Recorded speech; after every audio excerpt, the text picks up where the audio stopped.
All right, y'all, what's going on? Welcome to the Monday Night Live. Not Monday night, Monday morning. I don't know why I'm still in the habit of saying Monday night, but yeah, Monday morning. What's going on, folks? How y'all doing? Put a W in the chat if you're feeling good. Good morning. Good morning. Alia, what's going on? Good to see you in here. This is gonna be a good one, right? I ain't gonna keep y'all on all morning, or at least that's what the goal is, right? But what we got to talk about this morning is pretty important. Rosalind, what's going on? Good morning. Good to see you in here. That's right. You know how we get the week started off right? That's why we do the Monday morning, right? That's how we start. Callie girl, what's going on? Good to see you in here. That's right. And for those of you who are in the tribe community, those of you who are in the public square, we're going to be doing the community call tomorrow morning, right? So we got the Tuesday community call, and for tomorrow morning, Tuesday morning, 9 a.m. Eastern, and then Thursday night for the tribe community, for the tribe community members, we got Thursday night, 7 p.m. Eastern. So yeah, good stuff. And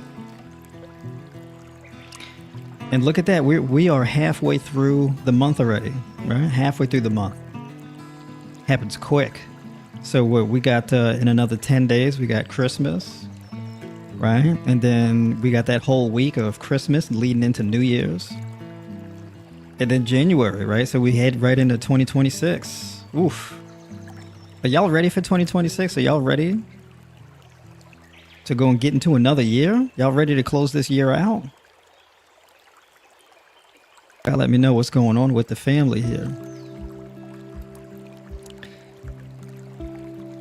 That's right. So we got to talk about the 12-week challenge, right? The 12-week challenge. And the 12-week challenge personally is my thing. I don't really know of anybody else who does the 12-week challenge because I view years in terms of quarters, right? So every 3 months basically is 12 weeks, right? So basically we break our year up into 4 quarters, and that's pretty much where we get that, right?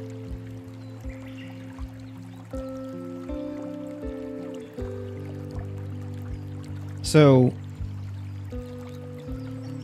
I'm sure that y'all have at some point done a 7-day challenge, a 21-day challenge, a 30-day challenge, right? Something like this, some type of challenge. And there's all types of challenges that you can do, right? You can do 30-day challenges to learn a foreign language. You can do a 30-day challenge to lose weight, or, you know, adopt a new style of eating, or whatever the case is, right? We do 21-day vegan challenge, and you know, the fitness programs, they got all types of like violent, brutal names. The cut and shred, right? The belly blaster, the 30-day belly blast, the 30-day cut, rip and shred, the 30-day burn and melt. I'm like, this stuff sounds violent. Man, I don't want to cut and shred and rip and melt and burn. I don't want to do all of that to myself. Man, that sounds painful. I'm like, I don't know about all that. But these things are very effective, right? Pretty much like every online coach you see has done this at some point in time, right? But what happens is, you know, 7 days is enough to start, but it's not a goal in and of itself. It's a setup for something else. Same thing for the 21-day or 30-day challenges, right? They're a setup for something else. It's not supposed to yield you like a specific end point. It's not really what it is. It's more so an opener. So you think about like like some type of event, like a comedy event, right? Or you have like singers or a band or something like this, right? You have an opening act, right? The opener puts on a good show, right? We need the opener. Pretty much gets us into the mood, into the vibe, into the flow of what's coming afterwards, right? And it leads right into the main show. The challenges, or at least the short-term challenges, are the same thing.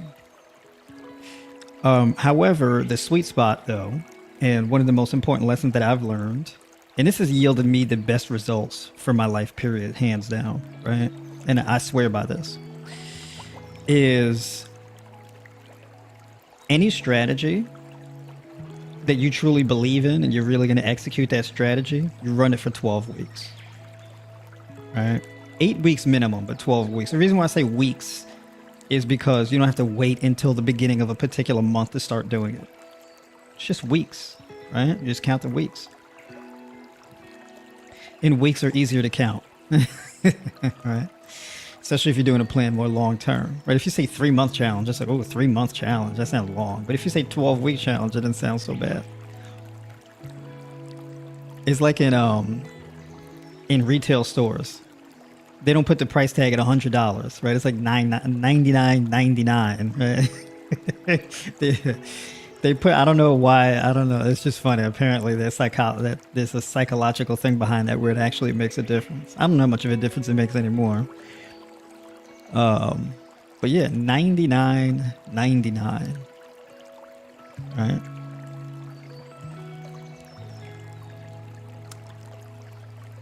So the way that I came across this, and I've been doing this pretty much with everything in my life, where I run everything in my life for like 12 weeks.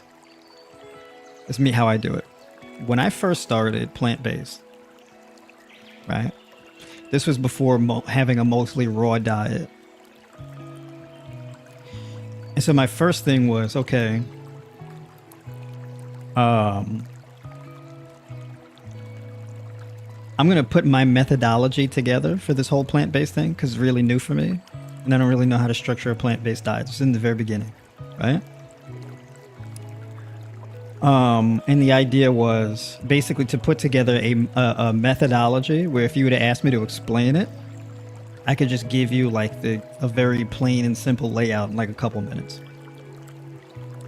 Right? And that's the methodology that I would follow. And I had this for training. I had this for mindset. Well, have this for mindset. Pretty much everything I have this for is a set methodology that I run.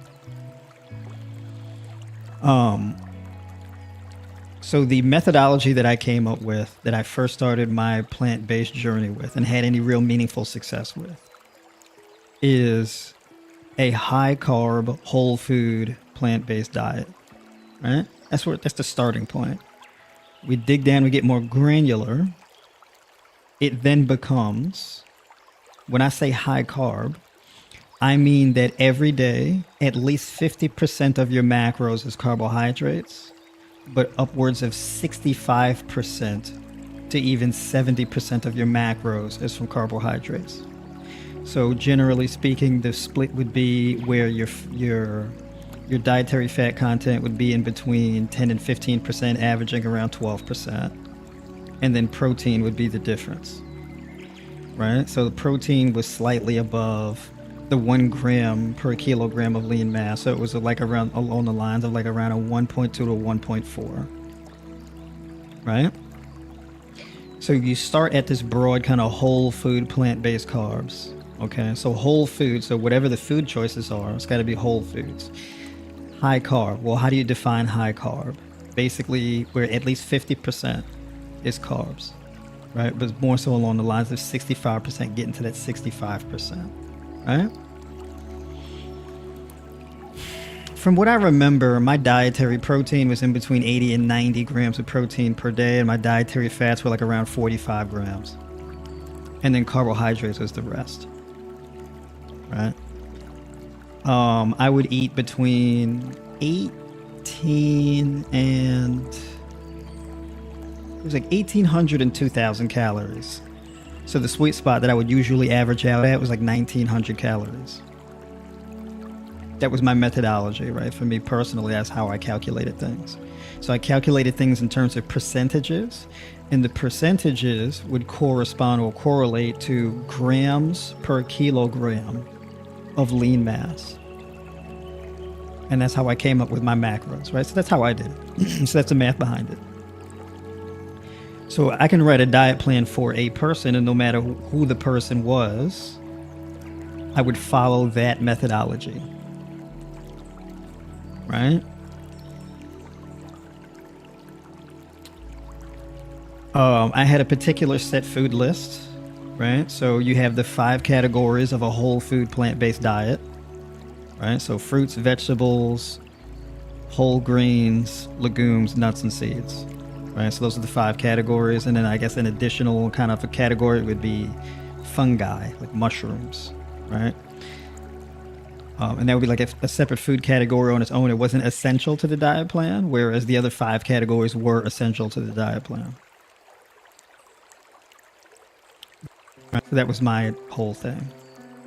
And then I would have around like at least a minimum of 2, but upwards of around 4 different types of foods from each category, right? So fruits was actually probably the most versatile one. So fruits would be, what did I do? I did bananas, I did grapefruit, kiwis, grapes, and like strawberries. And those were like my 5. I had 5 for that category. For leafy green vegetables, I had broccoli, kale, spinach, and then there was a 4th one, bok choy, and that was number 4, right? So I had a cabbage, I had the broccoli, I had the kale, and then I had the spinach, right? And those are my greens, boom, 4 foods in that category. Nuts and seeds at the time, for me, it was, for the seeds, it was chia seeds, sunflower seed kernels, pumpkin seed kernels. Those were the 3 for that. And then for nuts, it was cashews, almonds, peanuts. Boom. Whole grains, it was rolled oats, basmati rice, and then what else? Yeah, rolled oats, basmati rice, and sweet potato. I would put like rice and whole grains and stuff like that, and I would put like tubers, starchy vegetables, right? So yams and things like that, I would put those together. So sweet potato was the go-to. That was the potato that I would go for, right? Just sweet potato. It was just different types of sweet potato, right? And if it wasn't sweet potato, it was either the oats or the rice, right? So I would take probably like 1 or 2 per day. And then legumes, at the time, for legumes, it was chickpeas, red kidney beans, black beans. It was those 3, right? And I would rotate those options.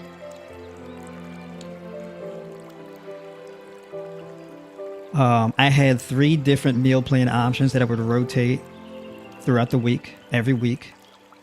And I ran that for 12 weeks.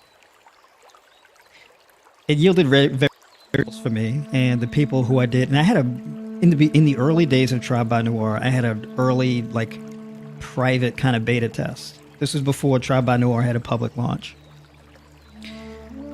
And I would have other people on that plan, and they also had really good results from doing that. Kim, what's going on? Good to see you in here. My man Raj, good to see you. Mark, that's right, we got the family in here. So that was the methodology, right?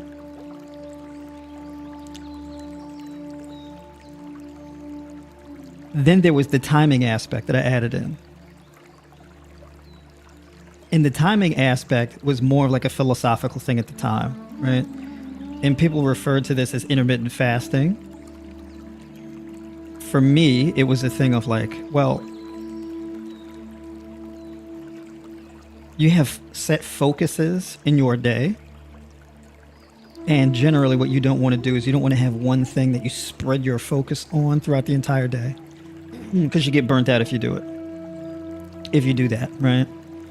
So I would have my eating window, and all of my eating would be religiously between 12 and 8. Right? When I would go to work, and I was a personal trainer in a gym at the time, I would go to work, and I would start work at like 5 o'clock, 5:30. That was when my first session was. And I would work from I would have training sessions with clients from 5 to like 10:30, something like this, right? And then I would get my workout done afterwards at like 11 or something like this. From 11, hard stop at 12 o'clock, right?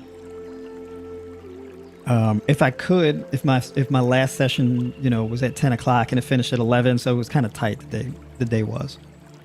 So a lot of times I would start eating later than 12. But no matter what, I would finish eating at 8 o'clock.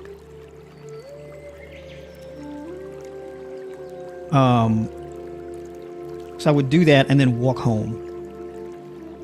And it was a pretty long walk. That was like a good, what did I walk, like 5-6 miles, something like this. The 10,000 steps a day, right? And then I would have my first meal. I would do that every day. And this was like, doing this allowed me to get to like 6% body fat and all of that type of stuff, reverse seasonal allergies and all this. Interestingly enough, I still did the fruit bowl thing. That's been a thing I've always done. Right? If y'all go on my Instagram, y'all scroll far back enough, you'll see what I'm talking about. Like I still did the fruit bowl thing.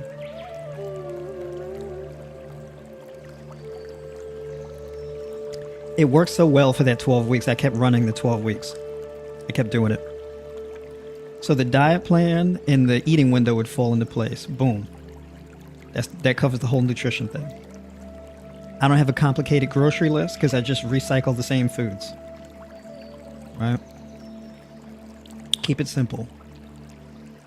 12 weeks by 12 weeks.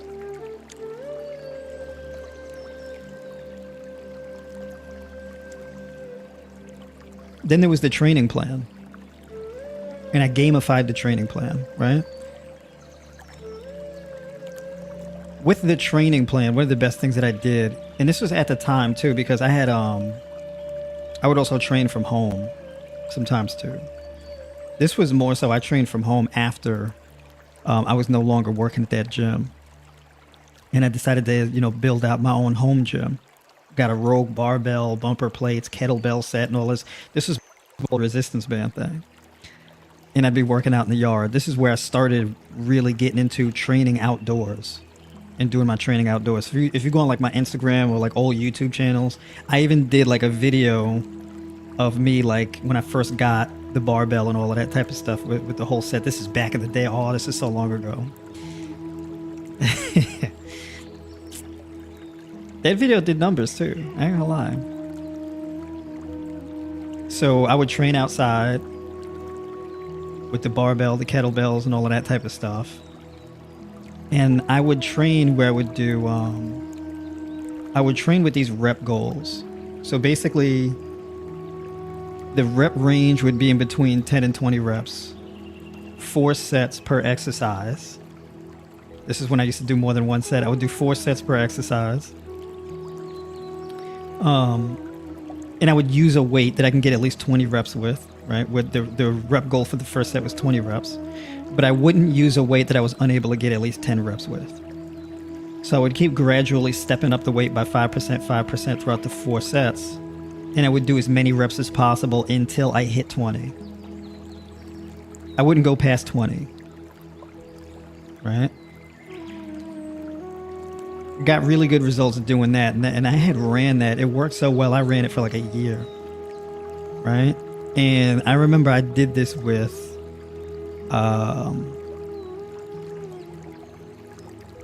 it was an upper lower training split, right? So basically one day was upper body, one day was like lower body. I had 4 training days, and I would do like a Monday, Tuesday, and then I would do a Thursday, Friday, and then I would rest the weekends. And it was like a very minimalist style of training, right? So basically what I would do is I would do barbell overhead press, barbell flat bench press, and then I would do barbell rows. And then what else did I do after the barbell rows? Oh, and then I did, what was the other one I did? I think it was reverse flies with dumbbells. I think I did that. So basically 1 exercise for shoulders, 1 for chest, 1 for back, and then 1 for rear delts and trapezes.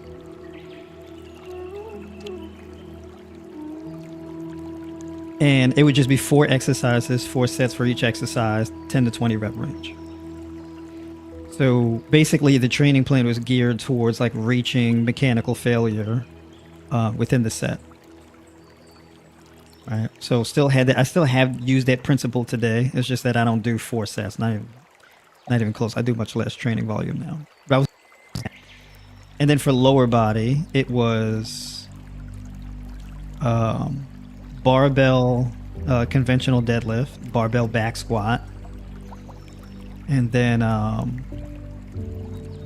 the ab wheel rollouts. And that was it. It was just like 3 exercises. And then like calf raises. So 4 exercises for upper body, 4 exercises for lower body, and I ran that 12 weeks, got really good results. I measured my shoulders, chest, arms, thighs, all that type of stuff to measure progress and my weight.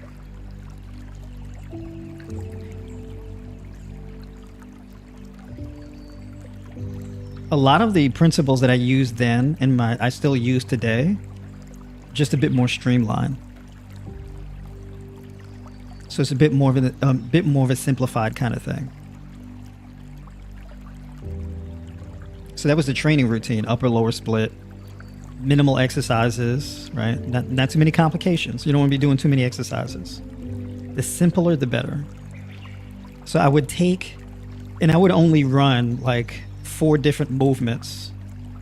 So basically, the way I would categorize nutrition, like my diet, is the same way I would categorize body parts. Like, okay, for my chest, I want to get really strong in this particular movement. Let's say flat bench press, right?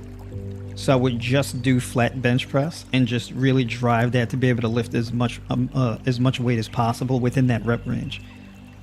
Same thing with overhead presses. My only shoulder exercise was overhead presses, right? My only back exercise was bent over rows, barbell rows. That's it, just barbell rows, nothing else. And what's interesting is I was able to get really good results just doing one exercise per muscle group,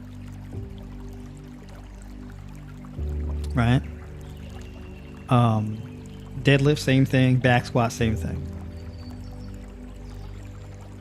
And that was one of those things where I realized that, like, yeah, that 10 to 20 rep range, doing that higher volume, but taking each set pretty close to failure, if not completely to failure. The last like 2 sets were always to failure. It just worked out that way. And the reason why I did the rep goal thing too is because I only had so many bumper plates for the barbell. So I couldn't just keep tacking on weight to the bar because eventually it would run out. I think I had like a maximum of like 285 pounds or something like that. And then I had ordered like these little 5 and 2.5 pound plates to put on there. But I left it at that. So I stopped at like 285 and just worked with the 285. And so the goal was basically for back squats to get 285 pound back squat and try to hit 20 reps with it. And I was eventually able to do it. I was eventually able to do it. I eventually was able to hit 285 and I got to 20 reps. It was the best thing I've ever done in my life. I did it one time. I never did it again because I was sore. I was so sore after doing that. I think I was sore for like a week and a half. I was sore for so long. I was like, oh no, did I hurt something? Am I hurt? So that was the last time. And then I think after that, I probably took like a half a year off from doing back squats. It was traumatizing. The same thing with deadlifts. I did the same thing with deadlifts. But for deadlifts, it wasn't that bad. The worst it was because I did deadlifts and I did 245 pound RDLs for 20 reps.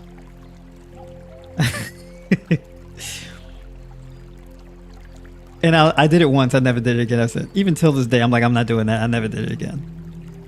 I was sore for way too long. It was absolutely brutal.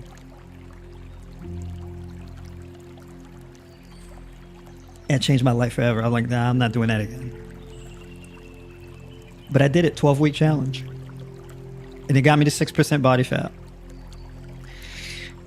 The interesting thing, though, is what allowed me to keep my head in the game and continue to do it. And I was under a lot of stress at the time, too. I was under a lot of mental stress. So mindset and self-development was a big part of my life. Mindset and self-development work was arguably almost more important than the actual training and diet plan itself. Everything was about mindset and self-development. Even if you look back far enough in my YouTube channel or my old content, you'll see what I'm talking about. Well, we did the video about spirituality, I am, values versus beliefs, all of that type of stuff. I have, for Tribe by Noir members too, I have a video series. It's a self-development video series. And it lays out the 3 steps that I do for self-development, right? Discovery, assessment, and actualization. Those are the 3 steps to self-development. And that's my methodology of how I do it. I have a set methodology for everything I do. It's very difficult to stick to the 12 weeks and not make any changes. Because the thing is hard is not changing things, right? Don't make no changes. You lock in the plan and you commit to it for 12 weeks. You don't change anything. Don't change anything. Just 12 weeks. Just stick to it. 12 weeks. You don't change anything. Leave it, right? Rinse and repeat over and over and over again. No matter what, right? You stick to it. And for discovery is the first step. And discovery is kind of like, and it's a 12-week challenge for me. This is how long it took me. And I think discovery took me like a month, actually. And discovery basically is like it's almost like you're meeting yourself for the first time. Like you're really meeting yourself. We live as ourselves and we have this first person view all the time, but we never have a third person view of ourselves. We don't really, most of us don't at least. We don't step outside of ourselves and then engage with ourselves from a third person perspective. Most of us don't do that. It's actually very difficult to do. But if you can do it, it's very empowering. You get to really take a look at yourself. Right? So like, I am. Right? I am is one of the most important questions you could possibly answer. I am. Right? I am, and then whatever you resonate with, what is it? I am what? Right? I am what? And it's difficult, right? Because people will say, I am a mother, I am a father, I am a doctor, or I am a whatever. They name their profession, they name like some type of title they have in their life. If you strip away your occupation, your college degrees, you strip away, I am a husband, I am a wife, I am a mother, I'm a father. You strip all that away. What are you left with? Get rid of your job, get rid of your career, degrees, family titles, all of that. Those are things you do, right? Those are the circumstances of your life. But who are you aside from all that? It's very difficult to answer. I am what? What is the essence of who you are? Right? Very powerful stuff.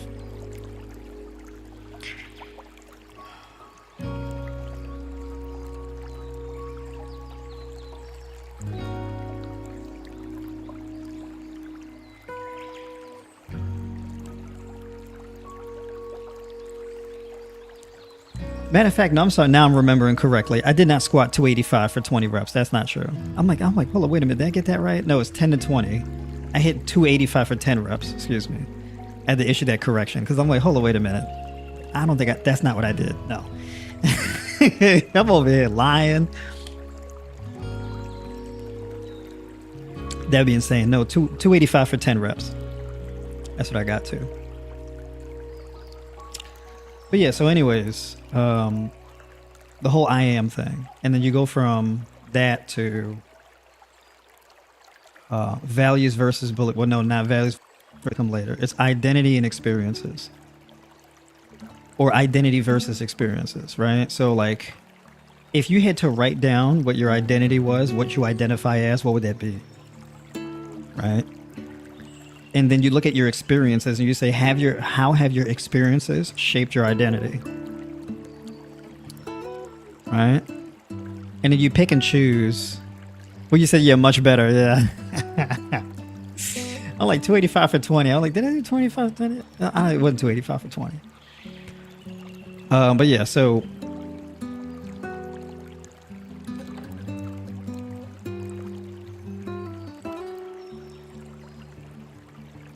when you first write down your identity, it may be like a whole page full of stuff, just random descriptions, right? And the goal is to really simplify that down, right? It's to boil it down.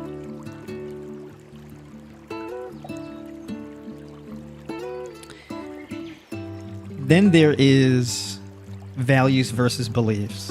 And your values versus belief have an intimate relationship with each other.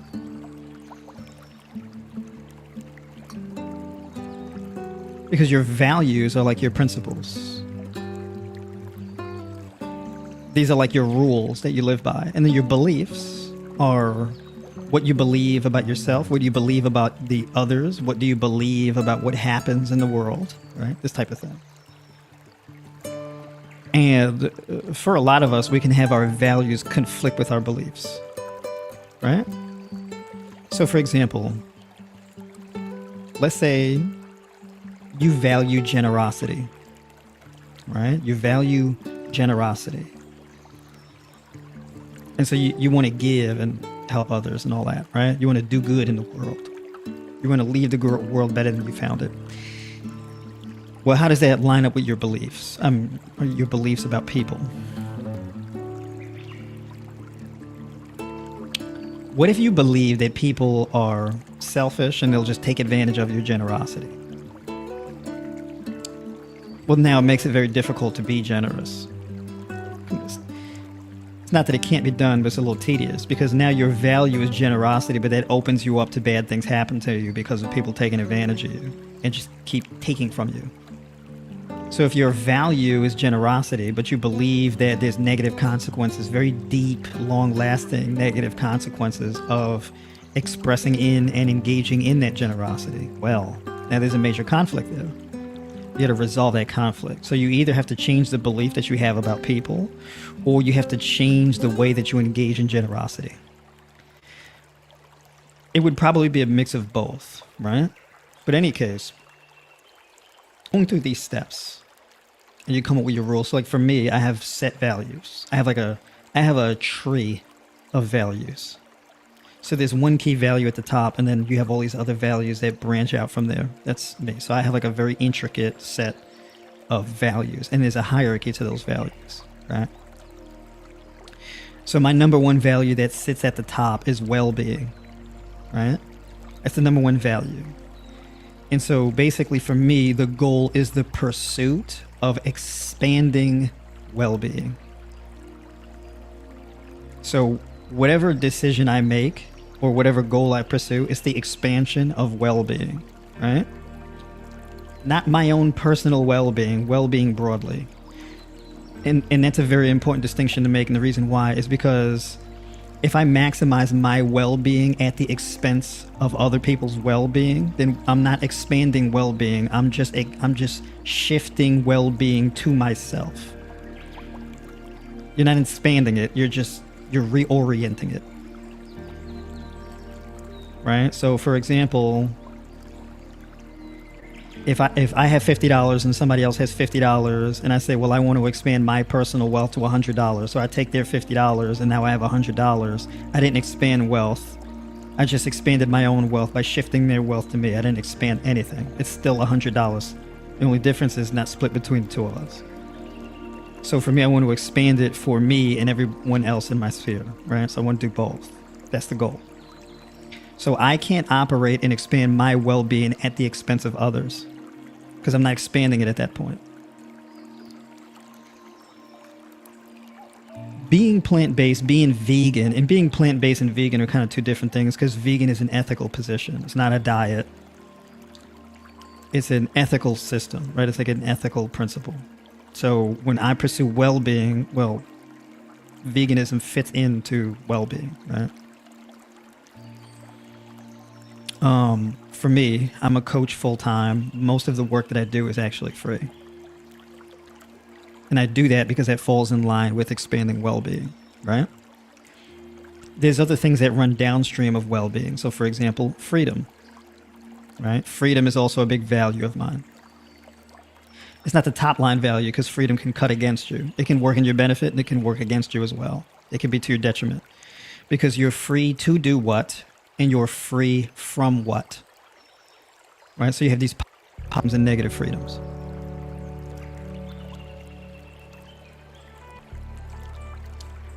Freedom is only valuable if it is subordinate to the maximization of well-being, right?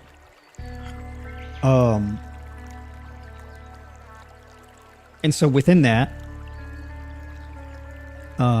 I make this distinction between ethics and morals, right? So people ask me, hey, what are your I don't have morals, I have ethics. Morals are kind of like these personal things, these personal kind of do's and don'ts, right? You can have morals, but they're not necessarily ethical, right? Morals are not really established in material outcomes. Ethics are. You can actually determine whether or not something is or isn't ethical based on the material conditions it creates. You can mathematically measure this out. Morals is not really the same thing, right?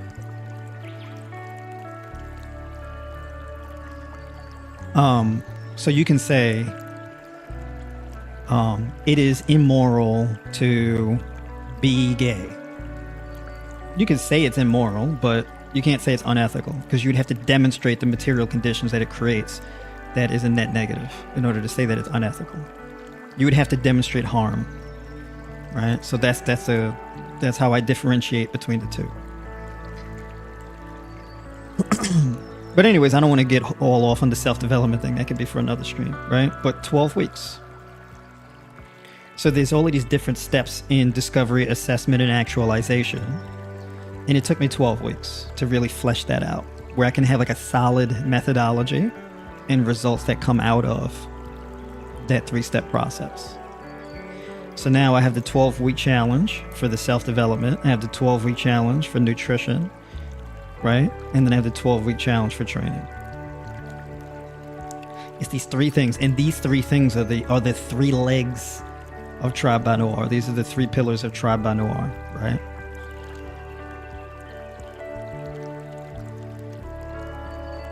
And tribe is a bit of like a double entendre, so to speak, because tri meaning 3 and then tribe meaning family or community, right?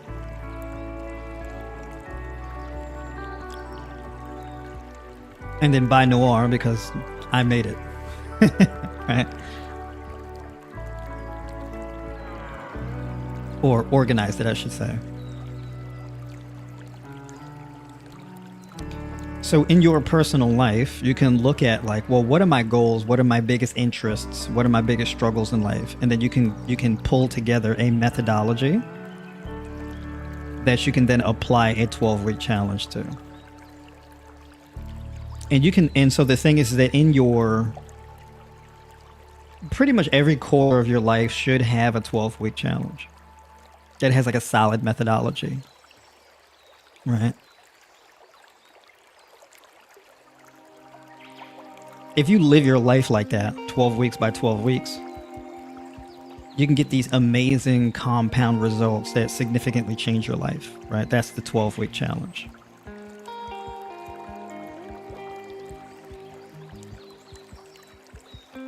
So I started with, it's just this whole food, plant-based diet with those specific macros, and then this fasting schedule, which is the intermittent fasting schedule, and then this particular type of training, and then this self-development exercise. Boom. It started with that. Mine is more broad now. I have more tools in the box, right? So now we basically modified the whole food whole food plant-based high carb diet, and we've modified that to either fully raw or high raw. Okay. Both work. And you can do both. You can do one for 12 weeks, or you can do one for 24 weeks and then do the other for another 12 or 24 weeks, however you want to do it. So let's say you're going into January and you want to start with whichever one you prefer. How do you choose? Well, you have to think, well, what are my goals? Like, what do I really want to achieve? And then what season am I in? What is the one that I can most likely stick to? All right. So like, for example, if you're in a cold climate, like right now it's like 3 degrees outside, 7 degrees. It's like 3 degrees earlier this morning. So it's like freezing cold outside, and then with wind chill and all of that, it's like well below 0. All right. So that's going to be fun to get out into. So just eating just fruit only, just like a fruitarian style diet when it's like freezing cold like that, it could be a little bit difficult to do because it gets in your head. You want to have something more warm and savory. And then of course, it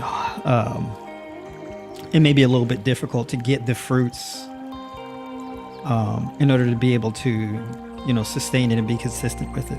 Maybe not necessarily, maybe, I don't know, it depends on your supply line and where you're at. So you would have to take into account, well, where are you and what do you have access to? And also, what's your activity level, right? Can you get your 10,000 steps a day? What's your schedule? Like, how busy is your schedule? How much time do you have in the week where you can actually train and lock down your exercise routine? What does that look like? Right. So you have to measure out what you got. That's the assessment phase, right? Discovery is more of like a personal analysis of yourself, right? Developing a closer relationship with yourself, and then it's more of like a material conditions thing where you can start digging into what you have, not necessarily who you are or what you think or believe, but what you have at your disposal, right? What's your metabolic health look like? What's your budget look like? Right? So, winter is a good fasting season. So you have two primary options. You have OMAD, 1 meal a day. You have alternate day fasting. Alternate day fasting is a more sustainable way of doing things, right? It gives you a bit more lifestyle flexibility because OMAD, basically, you get that one meal. You have to pack everything into that one meal. Alternate day fasting is a bit different, right? Because you still get to eat the fruits. You still get to have more variety in your diet. You still have to have more different types of fiber and colors in your diet and this type of thing, right? So you can do that one. You can do OMAD or you can do alternate day. OMAD is 1 meal a day. Alternate day is where you eat 4 days with 3 days of fasting in between, or 2 days of fasting. Depends on how aggressive you want to go. Where those fasting days are 36 hours. So basically you wake up on an empty stomach, go to bed on an empty stomach, right? You don't eat the whole day. It's very challenging. You may want to really lean into that challenge. It's very beneficial. But it will challenge you. It will push you, right? It's not easy to do. Very effective, but it's not necessarily easy. And then there's an in-between, which is a modified alternate day fasting, where you have full days of eating, and then you have your fasting days, which are basically like 24-hour fasts, where you eat the one meal. Right? You have the one meal on that day. So it's a hybrid of just full days of eating combined with OMAD. Right? And those are like my most common suggestions. Right? So you have OMAD, you have alternate day fasting, and then you have somewhere in between. Depends on how well adjusted you are to fasting and what your goals are. You could run that January, February, March, and come out of it in April into your next strategy. It could be another fasting strategy, or you could just go straight into, like, let's say high raw.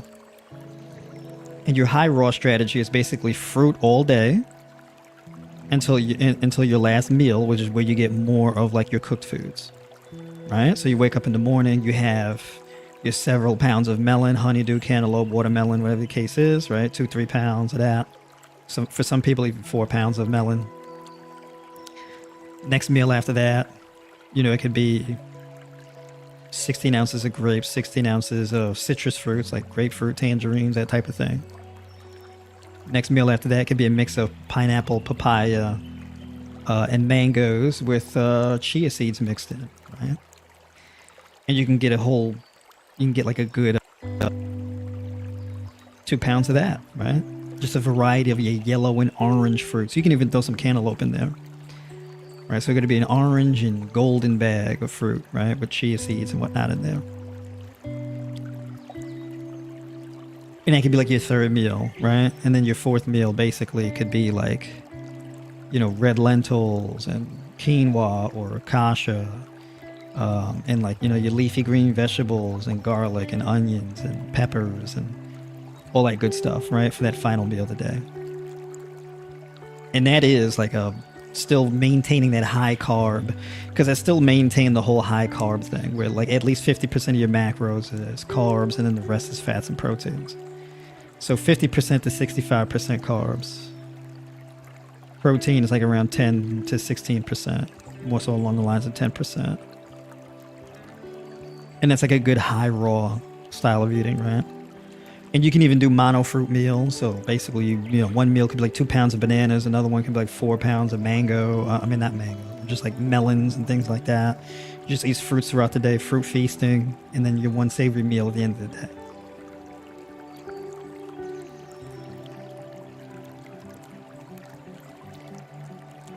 And then you can apply an eating window to that. Your eating window could be 8 hours. It could be 6 hours, or whatever the case is.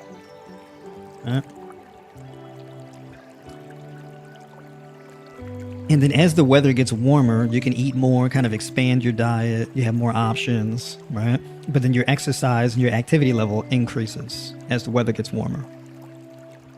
You're more active, therefore you need more food, more fuel, this type of thing. Right? So basically, let's say you do your fasting season January, February, March, and then basically you have your spring, April, May, June.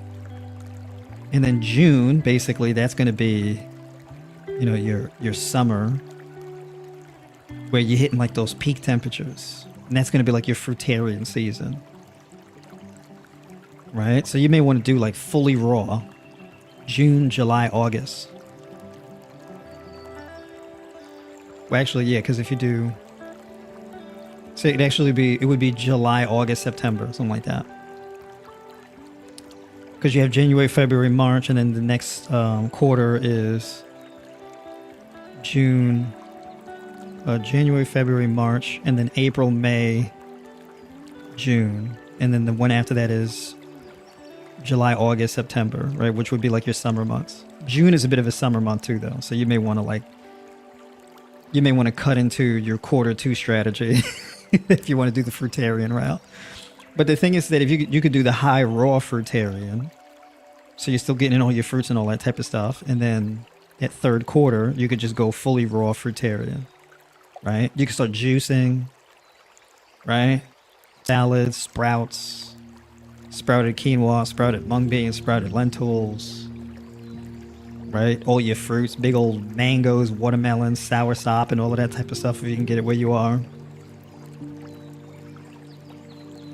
And then getting into fall is where you can start shifting back into like a high raw approach. So you go from fully raw and then go back into high raw. So what is that going to be? October, November, December. And you can run your year like that. That could be the rotation for your year. You can do that like every year, right? Generally speaking. It'll vary from person to person, but that's like a good model for like how you live your year as far as your seasons are.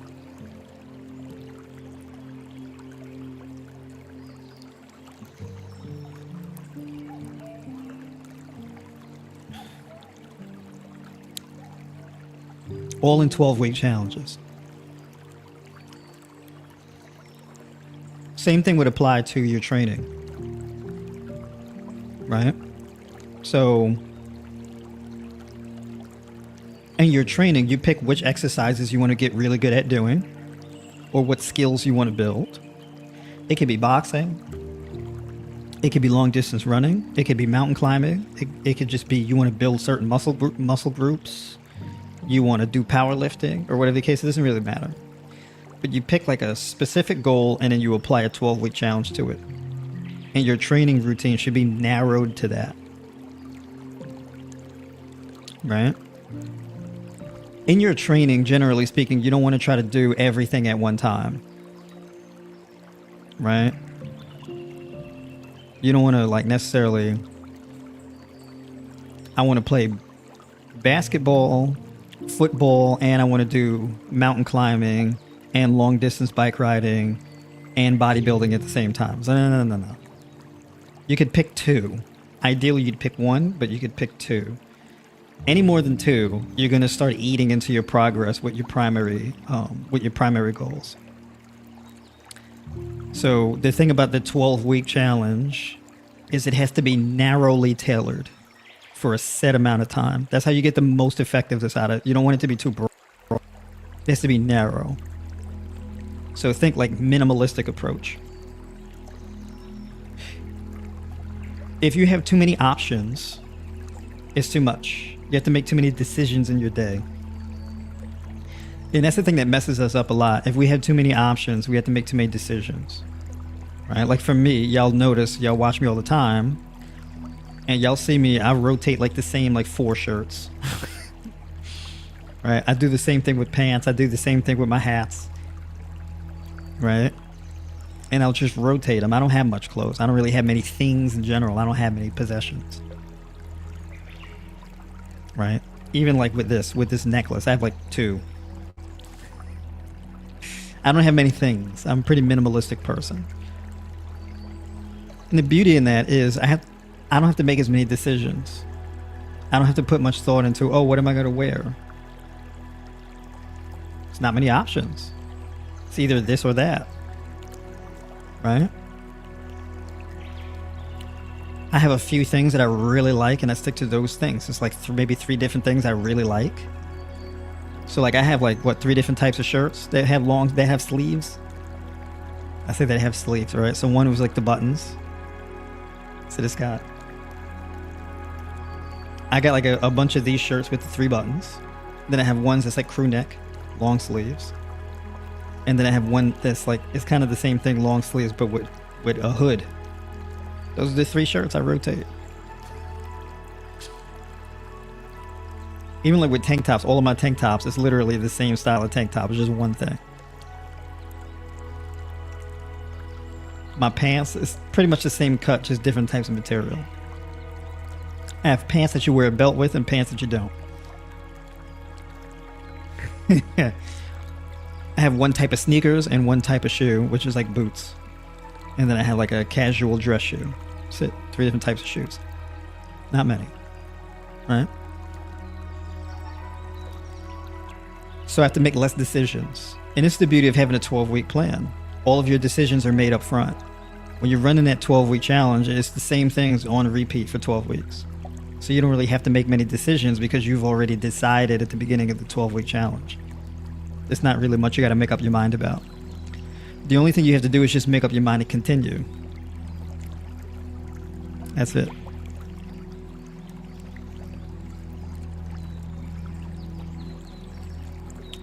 So yeah, that is really the heart of the 12-week challenge. The 12-week challenge is a setup for the next 12 weeks.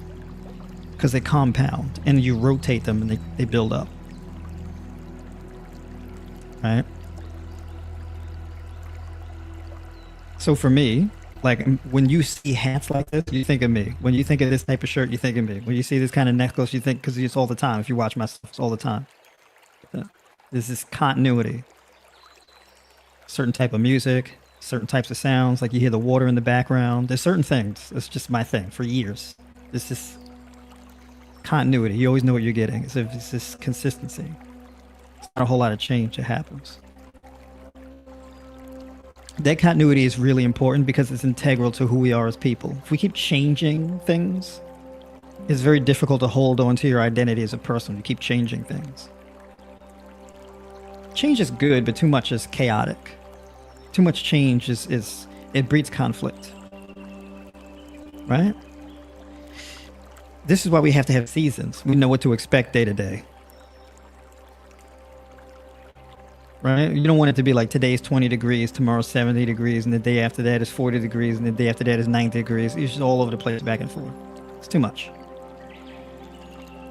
Or like every week the groceries in the grocery store completely change. You need native aspects to your life. Something indigenous, something strong rooted, something native. There's an expectation that's created. Right? Monday morning stream every Monday morning. 9 a.m. every Monday morning. Over the years, I've changed my times, but not from week to week. It's more so from season to season or from year to year.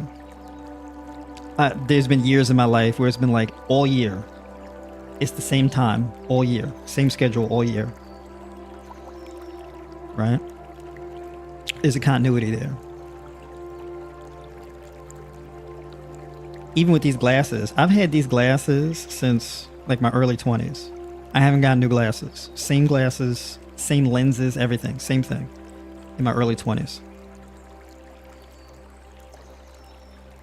I think when I got these glasses, I think I was like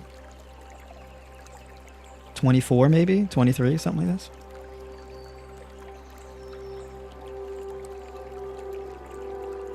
The ability to stick to something and really truly commit is truly powerful stuff.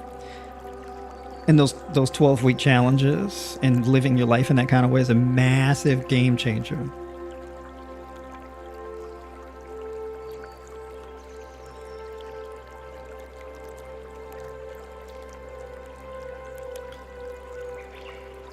So that's pretty much what I have to say about that. I don't want to go on and on and on, but y'all get the point. Let's get into the comments here before we get on with our day.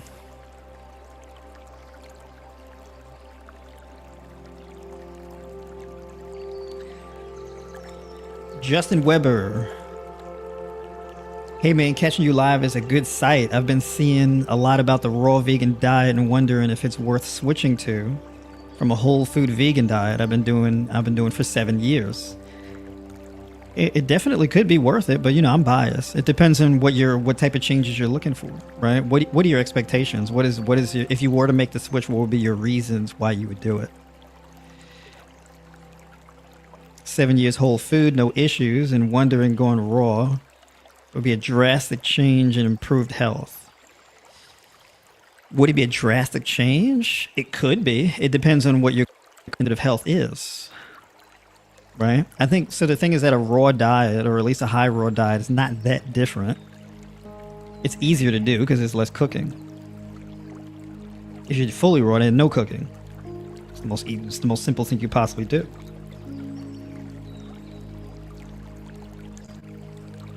One of my favorite things, probably the most favorite thing for a raw food diet for me, I don't have to turn on the stove. I don't have to cook anything. I can just grab and go. That convenience, oh, it's worth it. Oh, the convenience. Oh, you save time. Oh my God, it's so convenient. The second thing is how you feel. Oh, it's how you feel. You feel unburdened. That's probably the thing I really like about it. You're unburdened. A raw diet, a raw fruit-based diet, it unburdens you. It feels like relief. Oh, that feeling. That feeling of freedom. Oh. You can spend your whole day outside. You don't got to cook nothing. You don't got to keep it warm. You don't got to keep it cold. You don't got to do any of that. You just pack a bag, fill it with your fruits, and go. Fruits, nuts, and seeds. And some greens. And you're good. Just head out. Spend all day in the hiking trail, all day in the woods, all the freedom. And if you're a person like me who really values the pursuit of self-development, spiritual development, mental and emotional development, oh, to be unburdened from food, oh. It's people don't understand. It's beautiful. You make less decisions. You don't got to worry about burning a food. You don't got to worry about it. You don't got to worry about it going bad in the fridge. You don't got to worry about heating it up. Oh, I need a microwave. I need a pot. I need this. Whoop, whoop, whoop. You don't need none of that. Oh, it's amazing. Beautiful. That raw fruit-based diet, and you can build muscle on it. You can lose weight on it. It's really good for learning. It's really good for it's really good for those who are pursuing higher education. You don't got to think about food. Oh, it's amazing. You don't got to think about cooking. You don't got to, and you're not eating the ramen noodles and the processed foods and the energy drinks and all. You don't got to do any of that. You learn better. You're unburdened from the food choices, the processed food. You're unburdened from all that. Oh, it just streamlines your life. It's amazing.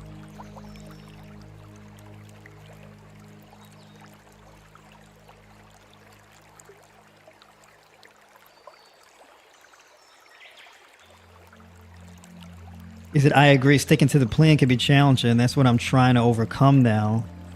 I like your 12-week approach. Yeah. It's a mindset to be able to just like, all right, 12 weeks, lock in, no changes, just stay on the path. And do your best to not get shooked, right? Because there's been times, for example, I'm following my fruitarian approach, right? I start my mornings off melon. But sometimes you get this nasty streak and all your melons are not ripe. You got a whole gang of hard ass melons. Melons be hard for like weeks. I had a honeydew that I got not too long ago. That honeydew was hard for like 2 weeks. I'm like, God damn, this honeydew's still hard. Hard. Bricked up. Just sitting on the counter, just chilling for weeks.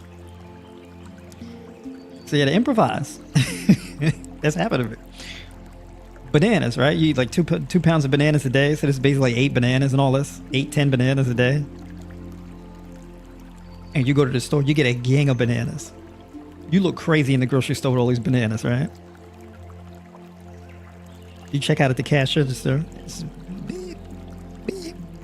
just bundles and bundles and bundles of bananas. Just a whole gang of bananas. It's like, what the hell's going on with all these bananas? Why you need, what you doing? Why you need all these bananas? And all the bananas are green as hell. Them bananas are crunchy, green, and hard. Just some stiff, green, unripe bananas. All of them. You're like, damn, man, I can't get nothing ripe. Damn. Gotta have an alternative. So nothing's perfect, right? Those are one of those things that you may experience from time to time. If you don't have nothing ripe, well, I guess you just fast until you get something that's ripe.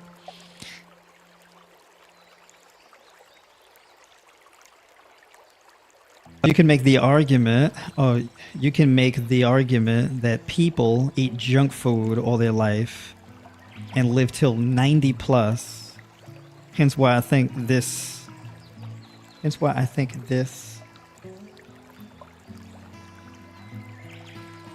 whole, I think you meant to say whole raw versus cooked vegan diet is, yeah, don't overthink it. Don't overthink it. Now the thing too, people are like, oh, I know people. My grandpappy, he smoked. He was a chronic smoker, and he smoked every day, packs a day. He lived till 100 years old.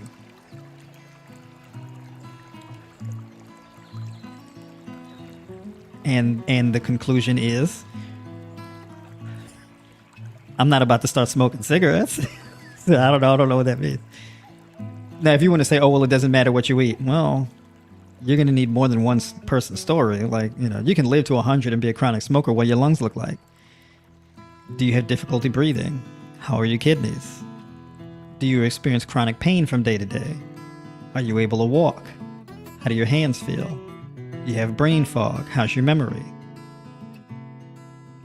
How's your voice sound? Right? Like for me, coming onto the mic, can you imagine if I was a chronic smoker and be coming on here on this mic and just voice all jacked up? Hey everybody, welcome to the Monday Raw.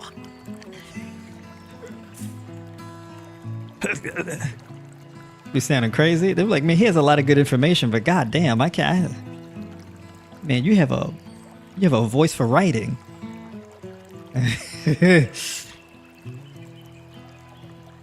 Or you do your 12-week challenge.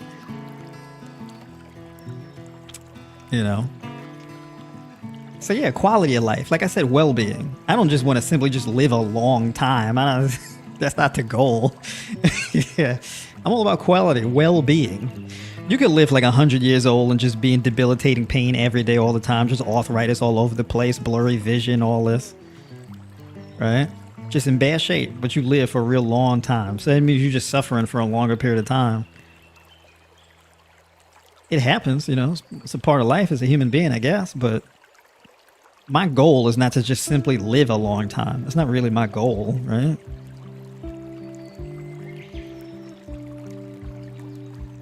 Even if I lived until like 80 years old and then just died out of nowhere at like 80. Hell, even at 70, just 70 years old, clear skin, youthful looking, bright eyed, doing live streams, building muscle, working out, right? 70 years old, looking phenomenal, and then out of nowhere, just died in his sleep, 70 years old. That's fine. I didn't get to like be in all type of chronic illness and just be struggling, right? You can have a person who can outlive the 70-year-old, right? You can outlive them. You have one person, they were in great health, athletic, looked young, died at 70. And you have another person lived to 100, but they got a lot of health problems. Right? So I'll put it that way. So well-being is my top value. It's not duration.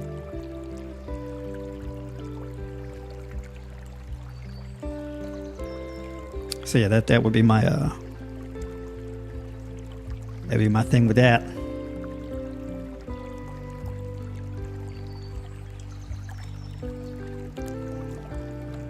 That's right, everybody. Like the stream to like the stream. That's right. Hit that like button. What'd they say? Like, share, and subscribe. I need a YouTube voice, right? Do I need that? Music, sound effects. Do the YouTube voice. Hit the like, share, and subscribe. People do YouTube voice. I can't do YouTube voice. I can't do it. I don't know how people do that. Jingling the keys in your face. That's too much. Make me anxious. I don't like it. I worry about the protein aspect. And currently feel good on the whole foods. And it keeps me consistent and regimented. I just think being raw will lower my body fat percentage. It could. I think like if you do decide to make a change, you should have a really good reason for doing it, right? Like I'm not here to necessarily talk you into being raw, right? It's not really my goal. If what you're doing is currently working for you, don't change it. If you feel great, you feel like you're at the top of your game, don't change anything. Just leave it as it is. You don't have to be raw. There could be benefits that come from it if you want to experiment. But you don't have to. Don't like pressure yourself into do it.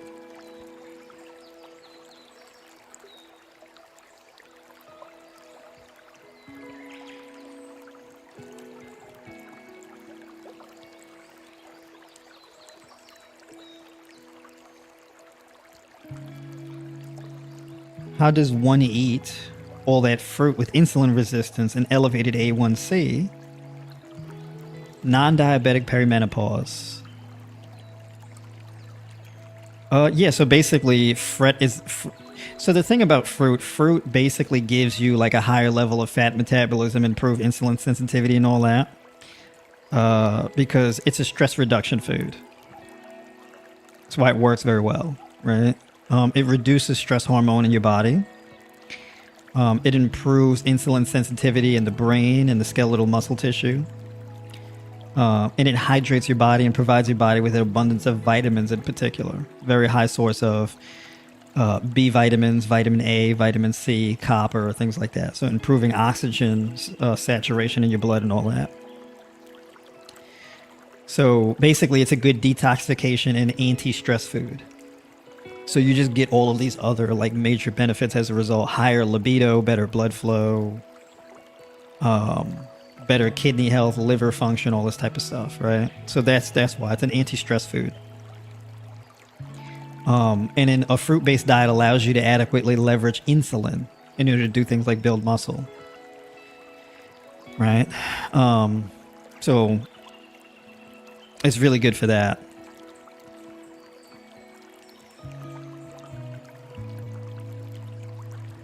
Great live stream this morning. Absolutely. Appreciate you for tuning in. My man, Mark.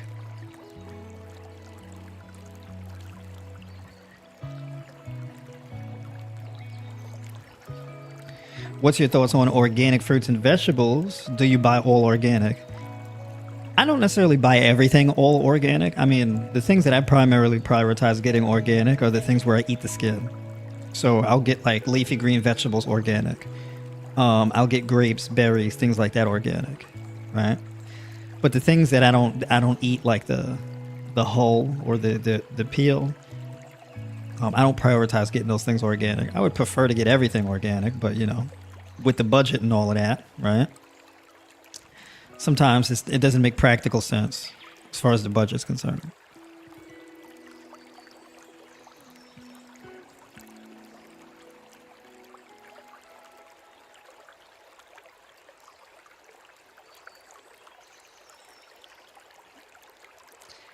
We said 70's too 70's too young. Yeah, I mean, just a hypothetical, meaning like even if, you only live to like 70 years old, if you're in really good health at 70 and you die in your sleep, that's the greatest way to go. You don't have to like ride this slope downward, right? To your death, right? You get to skip all that. You get to go out peacefully and go out on a high note. That's like the most favorable way. So you don't live to 100, but the quality is much better, right? So that's what I was more so the point I was trying to illustrate.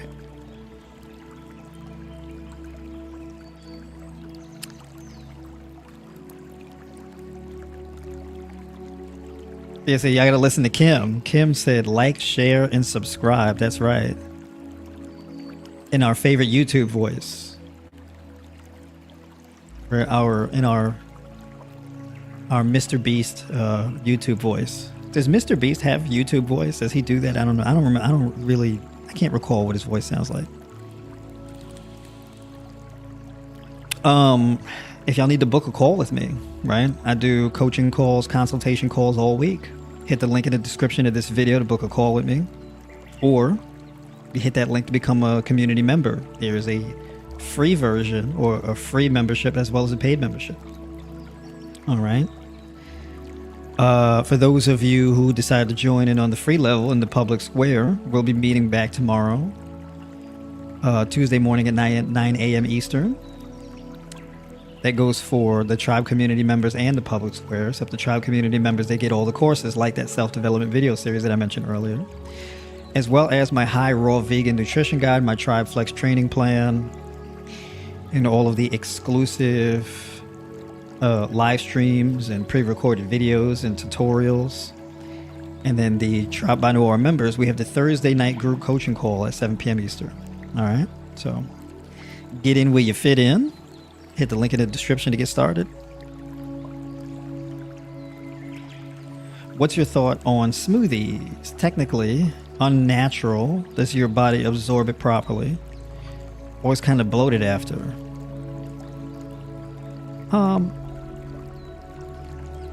Is it unnatural? I mean, I guess in a sense, because you don't find nature is naturally, and you don't find blenders in nature, but smoothies for the most part are highly beneficial and can be very convenient for people more often than not. It depends on what you're putting in the smoothie that can cause the bloating. I was about to say blooty. Right, having the blooty bloating smoothie. But yeah, so it depends on what you're putting in the smoothie. Right? So you may need to eat your fruit. I know for me personally, I don't really make fruit smoothies. I'd rather just eat the fruits whole. I just prefer it that way. But it depends on personal preferences, right? Like with the bananas, I don't really make banana smoothies. I'd rather just eat one banana after the other. You know what I mean? So that's just my personal preferences. Like this morning, I had like nice 20 ounces of grapes for my first meal because I didn't have enough honeydew. I got a cantaloupe that I'm gonna eat. But yeah, so you do the grapes in the morning, you follow it up with the bananas, get the workout in, then the overnight oats, right? So you find out like what works for you, but it depends, right? If you're feeling bloated, it could probably be because whatever you're making in the smoothie, you're probably putting a little too much in there. That would be my guess. So whatever you're putting in the smoothie, do those things cause you bloating when you eat them by themselves? Or is this a type of bloating that's only unique to the smoothie? So these are kind of things that you have to sort out. All right, folks. I think that about covers it. Appreciate everybody tuning in this morning. For everybody in the public square, definitely I'll see you tomorrow morning. Make it a productive one. I'll talk to you soon.